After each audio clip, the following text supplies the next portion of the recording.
Hello, this is Trial by Stone. So, tonight I will be talking about Reservoir Dogs. Quentin Tarantino's, I believe it came out in. Shit. I have so many notes, and I did not decide. Okay, it came out in 1992. I thought it came out in 1992. I wasn't sure. But Quentin Tarantino's 1992 feature film, Reservoir Dogs, starring Harvey Keitel, Tim Roth, Steve Buscemi, and Michael Madsen. Also, Lawrence Tierney is in it, and he's really good. Everyone as Keitel is Mr. White, Roth is orange, Buscemi is pink, and Madsen is blonde. And Lawrence Tierney is Joe. On that first note, about the characters, I just want to point out it's really funny that Michael Madsen's character is named Vic Vega, which is eerily close to Vincent Vega, John Travolta's character in Pulp Fiction. And if I'm not mistaken, I think Tarantino even said that within his Tarantino verse, since everything seems to be canon,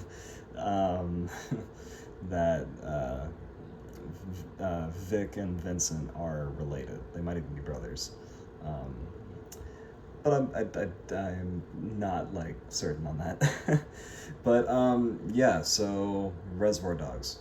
So the first time I watched this film was many years back. I had already seen a number of Tarantino films at that point. I want to say Kill Bill Volume 1 was my first, I think. It was either that or Pulp Fiction. But Kill Bill Volume 1 was the film that made me fall in love with films. For the simple reason of I could see the filmmaking in front of me. I think it was the trunk shot in that movie at the very end when the bride is looking at what's her face, and I was just like, he literally just put a fucking camera in the trunk of that car. That's insane. I've never seen anything like this, and it made me want to start making movies, and at some point maybe that's a pipe dream, but that would be awesome. But it made me fall in love with movies, more importantly, and I dove headfirst into his filmography and then his inspirations films for that film for that film specifically, like Lady Snowblood and Female Prisoner 701, Scorpion, or whatever the hell it's called, Miku Kaji. Yeah, Tarantino's always been a favorite of mine. So I saw Reservoir Dogs a bit later. I think I had also seen Django and Inglourious Basterds at that point too. And then I watched Reservoir Dogs, and I wasn't so sure how if I'm remembering correctly, I wasn't so sure how I would feel about it, considering it was significantly older, and at the time, I really, hot take, and I might get flack for this, but I wasn't a huge fan of Pulp Fiction. But I think it was because at the time I had only seen it edited on TV, but I didn't love it as much, and so I didn't really know what to think of, or how I would feel about Reservoir Dogs. But when I threw it on, I watched it with my dad, and it blew my mind. It immediately hooked me. It is so fun. The pacing, for the most part, is pretty great. Sorry, and everyone is phenomenal in it, specifically Tim Roth. Tim Roth is really, really doing a great job. His voice, though, is really funny. He's just doing a really funny voice for whatever reason. Because I know he doesn't sound like that. He's got like a thick accent, but man, his voice is so weird in this movie. Even in films like Rosencrantz and Guildenstern Are Dead, he's got like a totally normal accent, so I don't know what he was doing in this. But no, he's great in this film. His relationship with Harvey Keitel, or Mr. White, is really the anchor of this movie, I would argue. I remember hearing at some point Tarantino was in like the writing process, and he was writing the scene after the Madonna speech in the intro to the film, where they're in Orange is in the back of the car and he's bleeding out, and White is driving him to their rendezvous, and then he was having a hard time getting that scene right for whatever reason, and he realized, if I'm not mistaken, that he was writing it wrong per se. He didn't realize, he realized while he was writing it that there is a father-son connection going on there. That is like Mr. White is now seeing Orange as some son that he might have had possibly, and that's where the heart of that comes from, and you can feel that for the whole rest of the movie. Like when Orange tells White to hold him after they get to the rendezvous at one point before Pink comes in, it's a very father-son relationship, and it's really felt. It's really well done, but they're not the only ones who are great in this. This film is just stacked with great actors. Michael Madsen specifically as Mr. Blonde is so psychotic. It is so fun to watch him just go ape shit on people. He is just, he's so cool. He's so cool, and he just his line delivery. The "Are you gonna bark, little doggy, or are you gonna bite?" line is one of my favorites. And of course, the stuck in the middle with you scene is just iconic. He's I don't know, something about this viewing, the visceralness of that scene just really pushed through. I could sense it. It was just, man, it's so well done. It's so well done. He is a blast, and he shows up in a number of other Tarantino films, as Bud in Kill Bill Volume 2 and at the end of Volume 1. In A Hateful Eight, which is one of my personal favorites. A lot of people like to shit on A Hateful Eight, but I am obsessed with that film. I've seen it so many times. But yeah, no, he's awesome in it too. Speaking about the stuck in the middle with you scene, the music in this is fantastic, and I was watching Nerdwriter talk about how this film feels like an album. The way Tarantino structures his films with music, they in general just kind of feel like albums, and I would agree. A lot of directors like to use needle drops. In so some of them you have directors like Marty, who will just have whatever and whenever, but they fit, and it's not like it's like telling you the scene like in other films. Like some directors like to just use a song that is explicitly telling you the scene, which is just so annoying. But Tarantino managed to do that same thing that I was just critiquing other directors for, but do it like ominously. I don't know. It's I think I would argue it. I heard this phrase a long time ago, and I have integrated it pretty well into my film lexicon.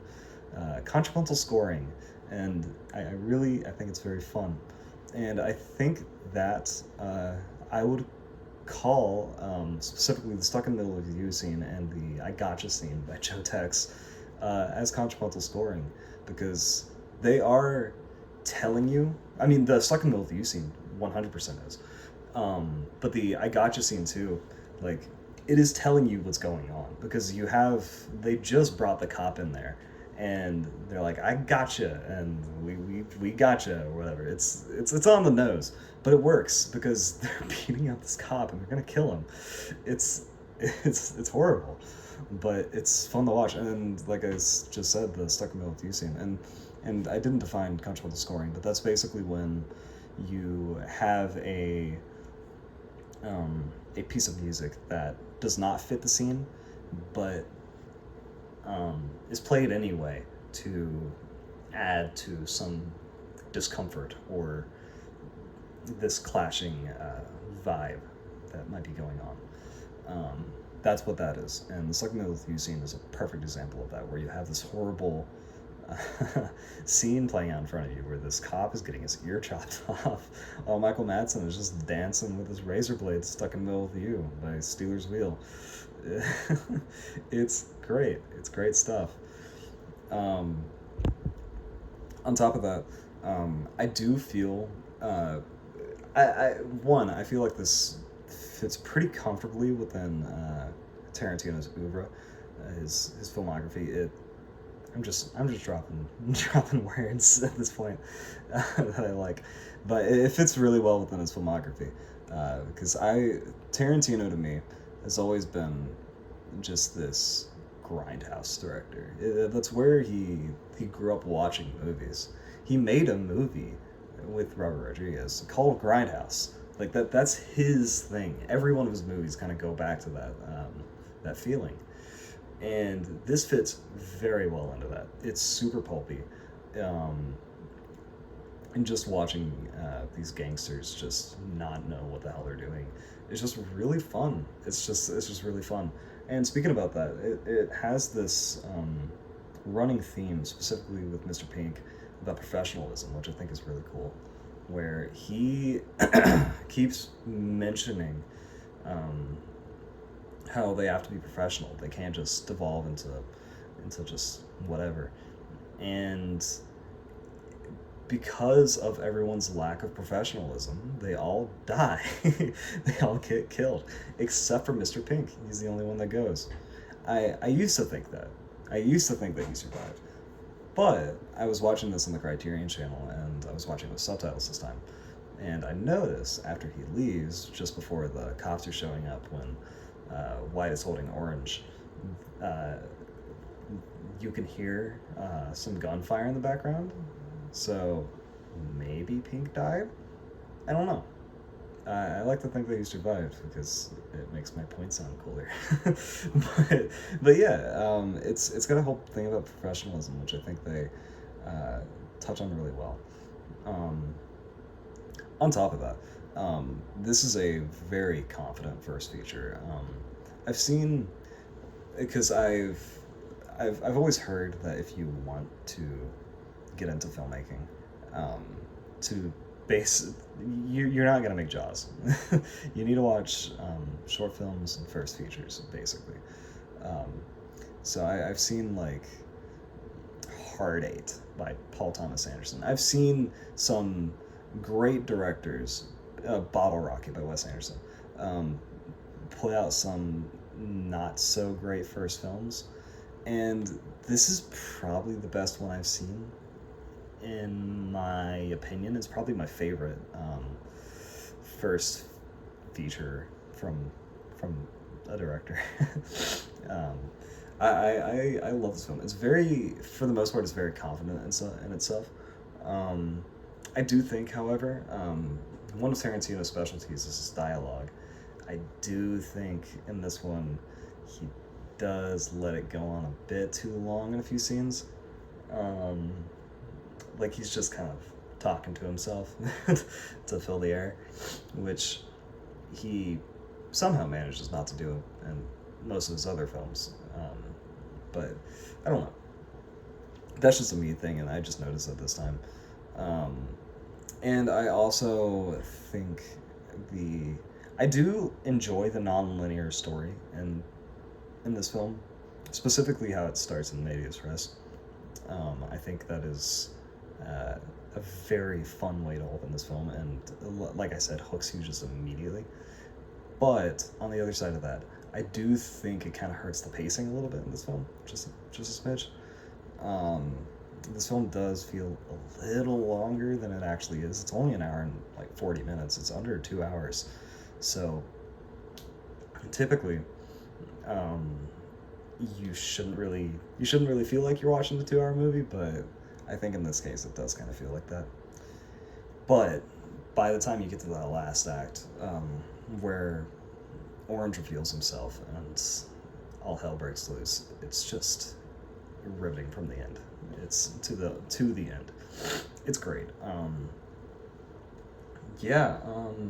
I really don't have a lot to say about this film. It's just solid as hell. It's a great film. Reservoir Dogs is one I really love revisiting, and I haven't seen it for a bit, so I was glad to rewatch it tonight. So yeah, this was Quentin Tarantino's Reservoir Dogs. So yeah, this is a trial by stone. So I will see you in the next one.